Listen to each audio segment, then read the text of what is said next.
Well, okay, two things I noticed. The first one is I noticed that when when I receive a call, it stops my recording.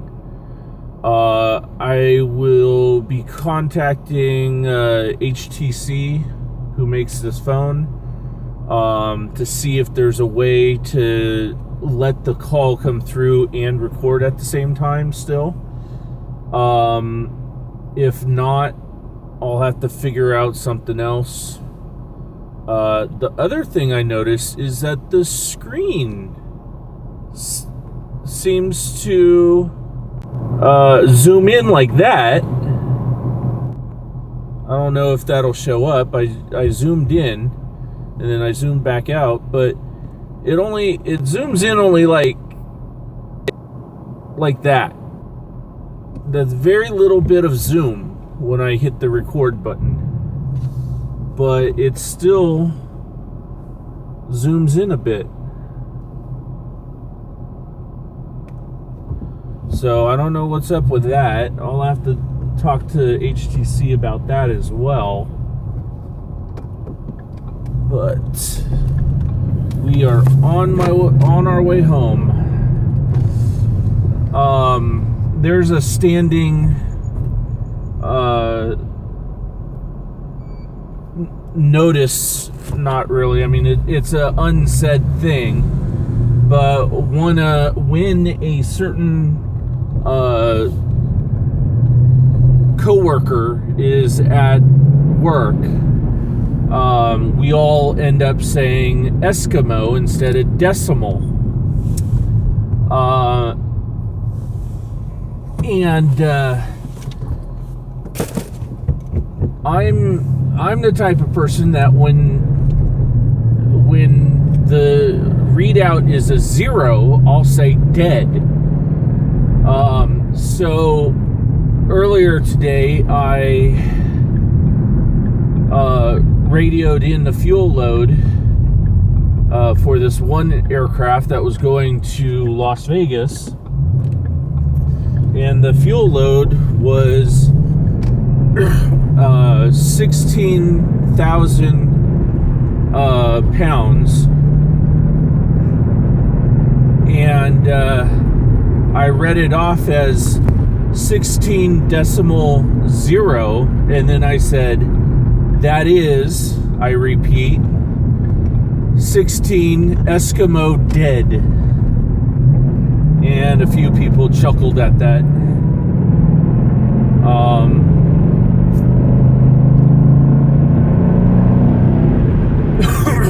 Then my wife just called saying that she couldn't find a parking spot at our apartment complex, which is weird. Should be at least 3 parking spots there for her to choose from. But what happens is people will have a party across the street where the party is at some restaurant. They will totally pack the parking lot of the restaurant, and when that is completely full, people come into our apartment complex and start parking in there. I am seriously considering on finding somebody out here that will come out and actually not tow the vehicles away, but tow the vehicles that aren't supposed to be in the parking lot out of the parking spots. That way the people that actually live in the place can park in the parking spots or have legitimate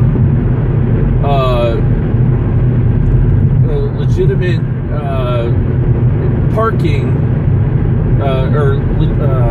what's the word I'm looking for? legitimate guests. That's the word. Legitimate guests that are visiting can park in those parking spots.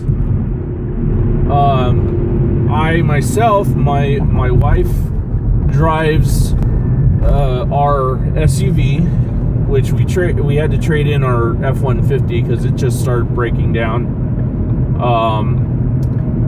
Nothing major breakdowns like engine or brakes or anything like that. But the side windshields regulators started to failed on us.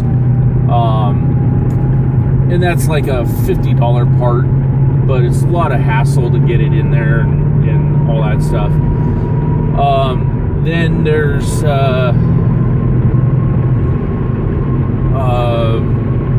the brakes were needed to be replaced. The whole entire disc brake need.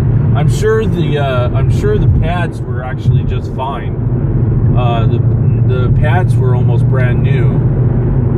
It's the discs that were we were told by multiple brake companies that they needed to be replaced, and those on the F-150 2005 F-150, the brakes are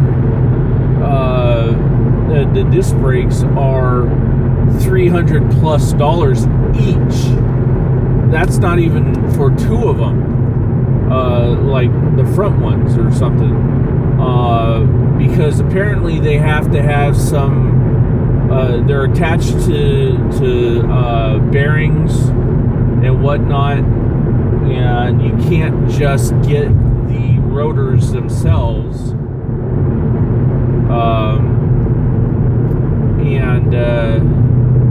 I just realized that was the word, rotors. You can't just buy the rotors alone in just like a normal car. So what has to be done is you pay something like $700, $750 after taxes or something like that for two front brakes. We probably needed rear brakes as well, and it was all like this before we bought it. So it had some miles on the brakes. I think the person who was driving it either drove the truck hard and used brakes a lot, or they were using the truck for off-road stuff where they needed to hit the brakes a lot. Something, because that truck only had I believe 56,000 miles on it when we bought it. So somebody was really hard on those brakes.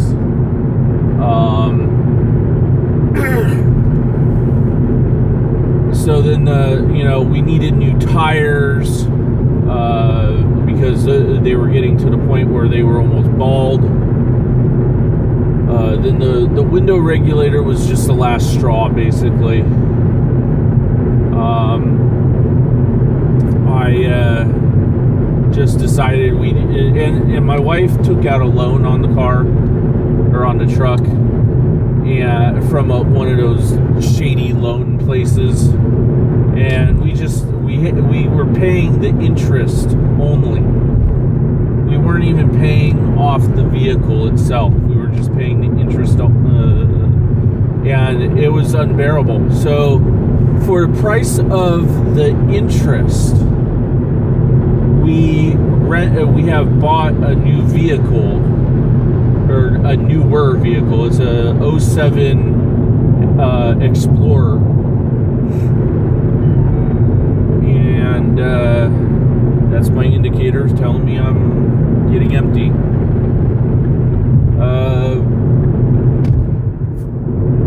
Yeah, so I mean the window regulator was just the last straw.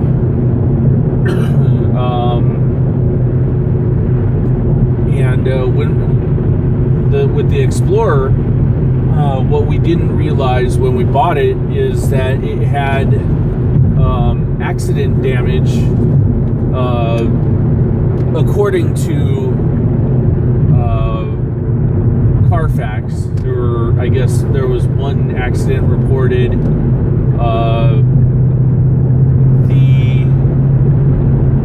The front end of the front driver's side of the car had some damage, but it was limited to the front bumper, I guess.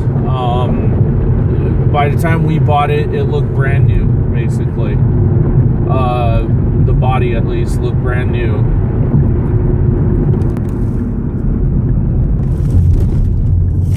And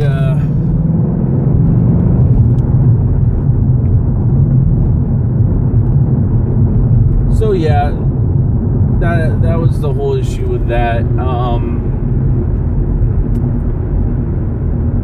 We found out after we also found out after we took possession of the vehicle.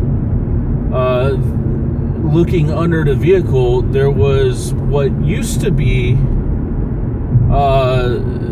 where the spare tire was. The whole entire spare tire was obviously gone, but also the what was it called? The wire that held the tire up was also missing. Like somebody dropped it and forgot to raise it back up and just left it dragging on the ground, and it caught on something and ripped out. Oh, I just totally forgot I was in a manual transmission and stalled the vehicle in 4th gear. Let's see. Oh, wow. There are a lot of cars here. Or who's visiting? Interesting. My wife had called me and told me that she couldn't. I don't know if I told that or not. Whatever. Again, my wife called me and told me that there were no parking spots and she had to park out further. Didn't look like there was any party or anything going on across the street, so I don't know who belongs to these vehicles.